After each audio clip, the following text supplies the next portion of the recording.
Hello, everyone. This is Lenard Guzman here with Emily Robinson on the Life After D podcast. We're here on the eve of Inauguration Day. As you can see, the building here in DC as my little background. And we have Emily in at the park, maybe in some grass.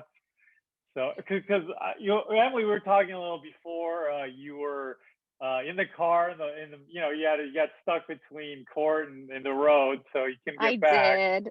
I did. So instead of my car, I have a nice pretty background on. It's actually insanely windy right now, but my background makes it look nice and calm. Okay, so yeah, let's get this going. Let's get this show on the road.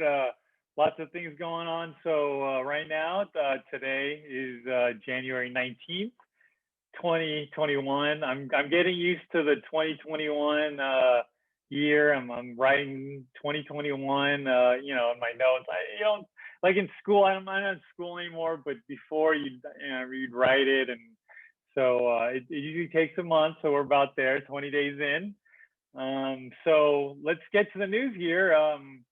Lots of things to get to. So in this part of the show, we go through divorce news. We run into a lot of celebrity stuff, a lot of, I guess, gossip, things we see, sometimes from New York Times, from, other parts. It's interesting, like divorce, like newspapers write from other parts of the country, because we're in California. We're very liberal here. Lots of fires and wind. So let's get to the news. Cosmopolitan.com. Kanye West is reportedly talking to divorce lawyers this week. Kim and Kanye have completely stopped marriage counseling, according to sources. Kim Kardashian and Kanye West have reportedly stopped marriage counseling amid reports that they're in pre-divorce settlement negotiations. A source tells People that the couple has completely stopped their counseling sessions, adding that Kanye is talking to divorce lawyers this week. The news is probably unsurprising if you've been following the many reports about Kim and Kanye's potential breakup. In fact, the source told Entertainment Tonight on January 5th that while Kim may have been in counseling for several months, they weren't making much headway, and it seemed like the relationship had run its course. The couple has tried to work on the relationship for a while, but find it hard to get on the same page. The source said they haven't lived together for some time and have been focused on their separate businesses and work while keeping their children's happiness at the forefront. So I guess it's a sign that if you stop counseling, that means that's like, we're done. Do I give up? How does this work? Yeah, I mean, I think, usually when people decide marriage counseling isn't working, the logical next step is to divorce. I mean, probably they've tried what they can, and it's good that they tried. But if that didn't work, then I'm not sure there's much else that would work. I mean, they put in the effort. They met with qualified, competent counselors. At this stage, there just may not be anything else. So it's understandable that, now they would move to the next step. Hopefully they Yeah, have a prenup. I'm sure they do. This is like divorce, the divorce of the year. Like once this goes to court, I think it'll be a speedy one. It seems like they don't want a lot of stuff in public, so it seems like I don't know. I because the Brad Pitt, Angelina Jolie's thing is just, it's like a ghost that never like goes away. It's like it seems like Yep. we run into it all the time. This is an interesting one. I don't think we're gonna go into this because this is from China. It says husband kills judge during divorce trial is sentenced to death. Oh my goodness. Yeah, I'm just gonna read the headline. So Wu Darren reportedly stabbed Judge Heo Jian with the knife he brought to court in the Heilongjiang province, China. I've never heard of that before, but that's really I don't know. It's a headline. I had to read it. Well, that's definitely not common, thankfully. That we don't have too many stabbings of judges, so that's a good thing. Okay, next article. from OregonLive.com. So, dear Abby, I don't know why it's always Abby because these are different newspapers, but I don't know if it's like one person or maybe this. I don't know. Well, she's like Um, the famous advice columnist. I don't know. So okay, so here's dear Abby, husband threatens divorce over wife's exercise schedule. Dear Abby, as a way to manage my stress and anxiety when COVID hit, I started exercise. Neither my husband nor I had ever been into fitness at all. As the months have gone on, I've realized the power of being healthy, and I try to exercise every day. The problem, he's angry. He calls it me time, and it has made it very difficult for me to go. I tried swimming in the morning before work, but he said he couldn't manage at home to get our 2-year-old, ready for school. I try to go to the gym in the early evening, but he said he needs me to get the children ready for bed. I tried running later at night, but didn't feel safe, and I also had trouble falling asleep. I don't know what to do. Last night he told me I'm selfish and should move out. Can you help me? Oh, wow. That's a very typical parent problem. Um, Not being able to find time for you or the things that are important to you. But I would encourage that person not to give up because it's very important to have an outlet for your stress and anxiety and to have, a hobby for herself. You can't just, do nothing for yourself ever, which many parents I'm sure are familiar with. Um, that's the kind of situation where she just got to sit down and talk to her husband and figure out a way to squeeze in the time for her so that it doesn't impact the family, or his ability to take care of the kids. But it's also very selfish of him that he isn't allowing her any me time. I'm sure he must have me time, whether it's, you know, playing poker or watching a TV show or something. So to not allow her the outlet she needs is really unfair. So they're just going to have to figure out. I mean, this doesn't have to lead to divorce, but they're going to have to figure out a schedule that works for both of them. So the next one, we should change this to like Dear Emily. Where are you? We'll figure that out later. Okay, next one. I'm divorced, father of two, both over 18. I've been dating a divorced mother of three. Her children are between 7 and 12. We're really good together, and we'd like to make a life together. The problem is she's reluctant to let her ex-husband know about me for fear of his violent reaction. Because of this, she doesn't want her kids to know we are romantically involved. They think I'm just a friend. She gets defensive when I bring this up. We have been seeing each other for a couple of years now. I love her, but starting to get this feeling it'll never move forward. What should I do, or how long should I wait? Yeah, that's really tough. That's another situation of communication.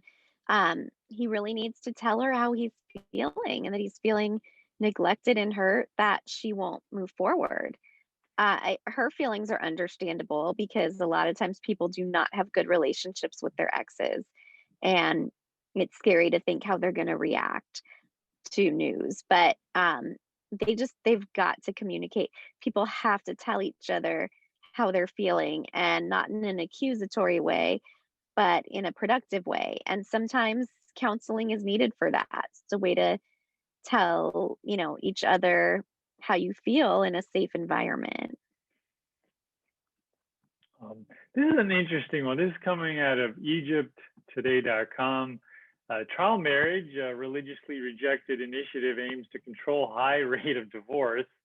So this is out of Cairo. In a bid to control the increasing rate of divorce, an Egyptian lawyer has called for a new initiative called trial marriage, creating a state of controversy in society and rejection by the Islamic religious institutions. The initiative, which was announced by Egyptian lawyer Mohammed Maran in October 2020, calls upon married spouses to sign a time-specific contract that will be attached with a marriage contract. During the period of time, the spouses will test each other and see whether each party would abide by the contract terms or not. And the case of violating one of the contract terms by one party, the second one has a legal right to end the marriage contract.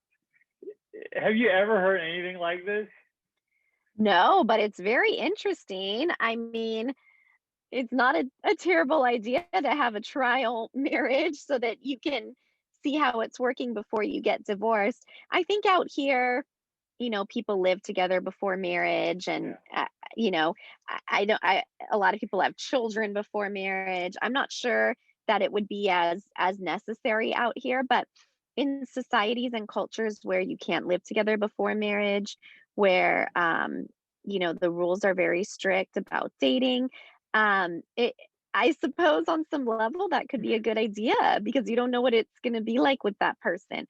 On the other hand, I don't know what those kind of contract terms are, if they're unfair things, and then, if they're violated, that could cause problems. I don't know. I do need a lot more detail. Yeah, I guess the divorce rate's so high that they're just like, we gotta do something. I guess because like in that part of the world, divorce is like very shameful. Yes. Yeah. It's not a bad idea if it's structured well. Yeah, that's, I don't know. We have a different way here in the U.S. Okay. Yes. Um, so this is interesting from CNN.com. A Tennessee law firm is offering a free divorce for Valentine's Day for happy couples. Valentine's Day is an excuse for romance, often celebrated with extravagant dinners and thoughtful gifts. But on February 14th, unhappy couples remember all the reasons they can't stand each other. That's why a Tennessee law firm is giving away free divorce representation to any one lucky client who just can't wait to say goodbye to their partner. The Powers law firm in Crossville will choose one person seeking a divorce to offer free legal advice services, including the court filing fees. There's a lot of people that stay married just because they can't afford it. Divorces are really expensive. Usually the costs start from 1,150, and not everyone has the kind of money to drop it off the bat. Timothy Sexton, a paralegal at the law firm, told CNN, after we've endured the coronavirus pandemic lockdowns, the nation divided during election season, some people have reached their breaking point and they need a way out. So we are offering them an opportunity to move on with their lives. Well, you can get, at least in California, you can get fee waivers. So that, gives you the ability to proceed with divorce without spending that kind of money. Um, and you also can represent yourself. So it doesn't necessarily cost as much to get a divorce. So there are ways that it can be done without it costing so much money. Um, at least in California, it's designed to be able to be accessible to people without an attorney and without the funds to really proceed with the divorce, to make it easier to get the divorce, since this is a no fault state. Yeah, side note, I read this article, came like U-Haul like has these data points or whatever, and they said that Tennessee was the number one state for U-Haul one-way, trailers, like people moving to. That was an interesting, Wow, yeah, a lot of people moving over that is there. interesting. That's very interesting. So on that note, let's get to the part of the show where I want to call this part of the show. We should name it like Dear Emily, like people posting online their problems about whether it's life after divorce, child custody, maybe things that that maybe after a few months or a few years that they see themselves differently after the divorce. So let's get to it. This one is like an angry rant here. So it goes, now I have to record phone calls with my child. My ex and I only communicate via text and email. We have it in our agreement. Now our child is old enough for a phone. Now, after every phone call, FaceTime, I get texts from my ex about how upset our child is after the call, regardless of how upbeat and jovial they are when speaking. I spend most of my free time having to document what little time I get with my child. Is there a way to Mm, fix this? that's really tough. Well, there are ways that you can communicate through a web app. There's one called Talking Parents, and there's one called Our Family Wizard. And what's great about those is they document it for you. Everything's in writing, everything's saved, and everything's admissible to the court.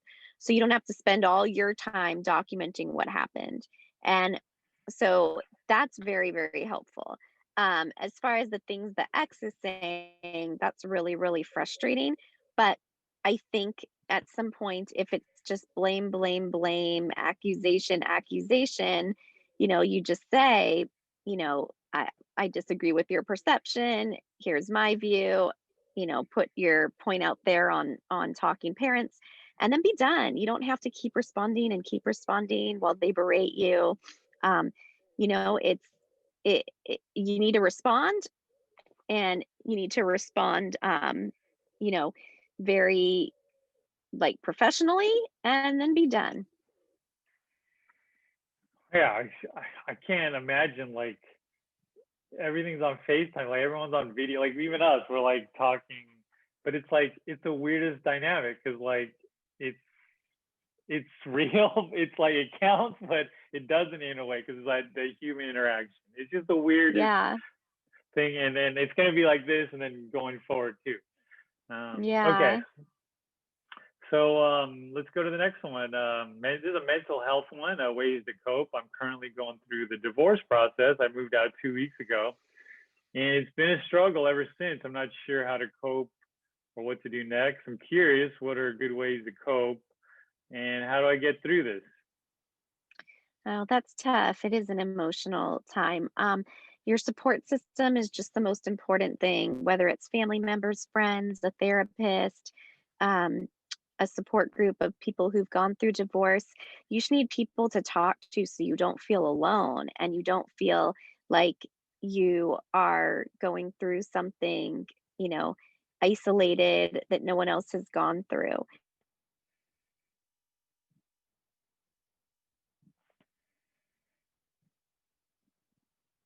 I think that groups are really, really, really helpful. It can be however you can manage that.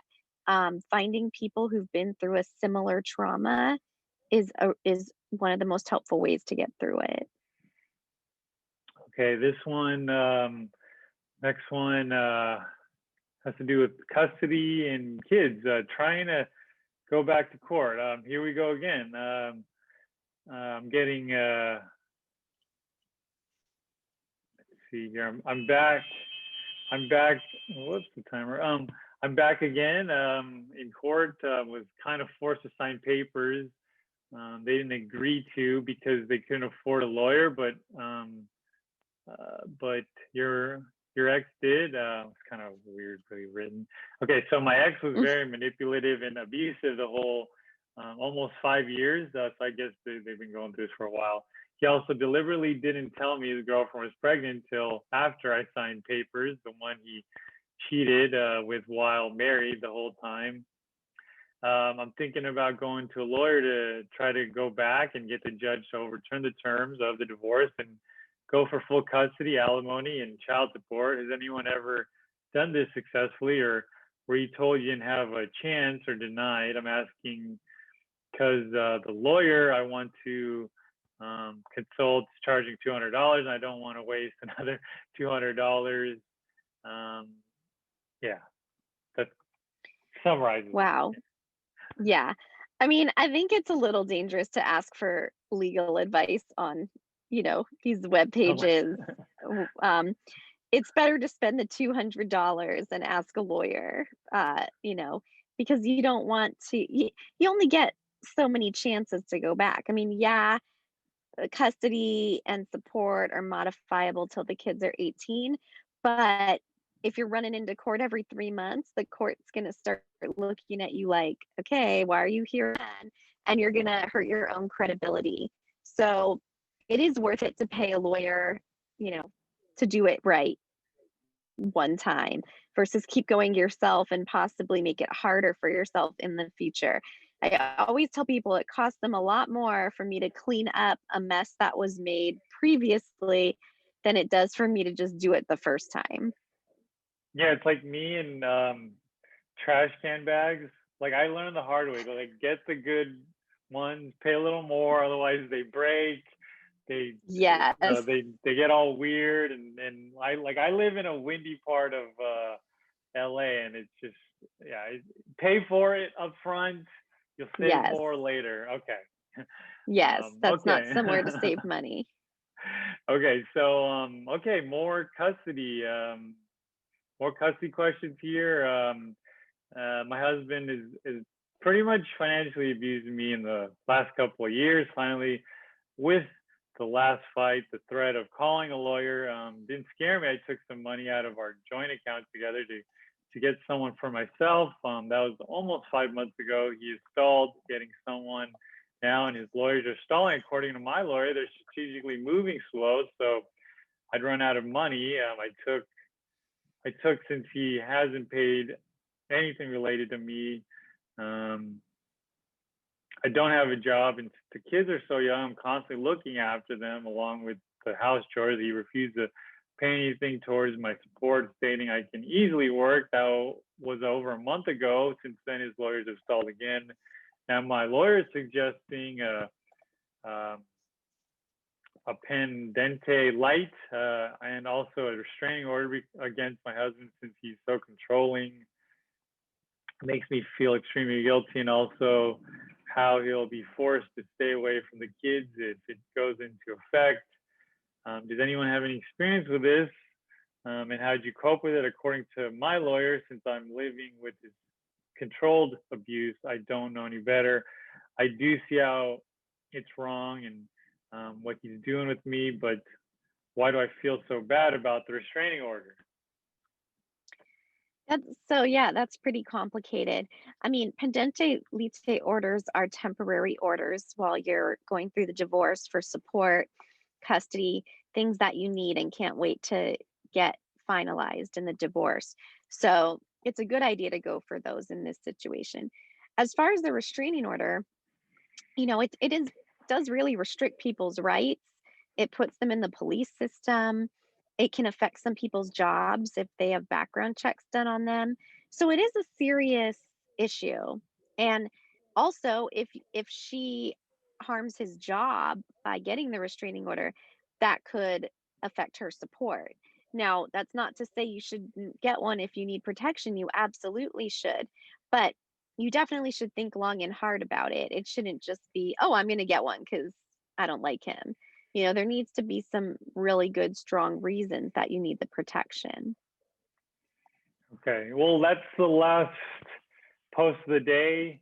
Um, and in the theme of, I guess, the inauguration, I was reading some things where, like, spouses, well, I don't know whether they're ex-spouses or current spouses, they're turning in like their husband who went on to the like insurrection. So do you think that's a good sign? Do you think like the marriage, like they're going towards a divorce, or they've gone through a divorce, if you turn in your spouse that you saw on social, like like on social media, they see the picture, and like, oh, that's my husband, I'm gonna turn him in. Is that not a good Yeah, I sign? think if you're turning it's not a good sign. If you're turning in your spouse for, um, you know, storming into the Capitol or any other thing, it's probably not a good sign. So okay, well, so, okay, so in any like, if you're like put on trial, like how does that work? Is there like kind of things where, I mean, I'm sure it's come up. I think I've watched movies about like I think Narcos or like the mafia. How does that like, just briefly? I'm curious about this. Well, spouses typically have a right not to testify against each other. So they wouldn't necessarily have to be a witness against their spouse.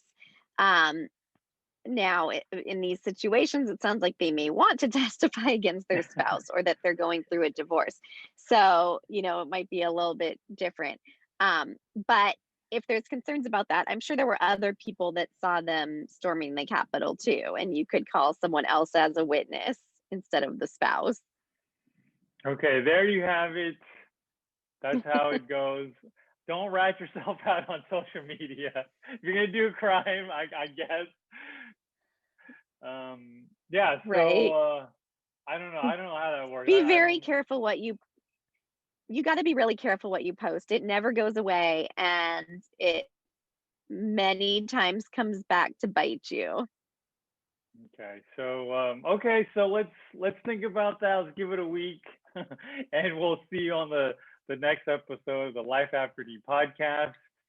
And we'll have a new president, sitting president, right? That's how this is Yeah. gonna play out. So, do you have any Yeah. last things or any good jokes? Ah, just stay safe out there from the fire and the wind. All my jokes are geared towards 6 and 8 year olds at the moment, since that's my kids' ages. So I'll reserve them for next time. Okay, so let's call it a day here. See you guys next week on the Life After D podcast.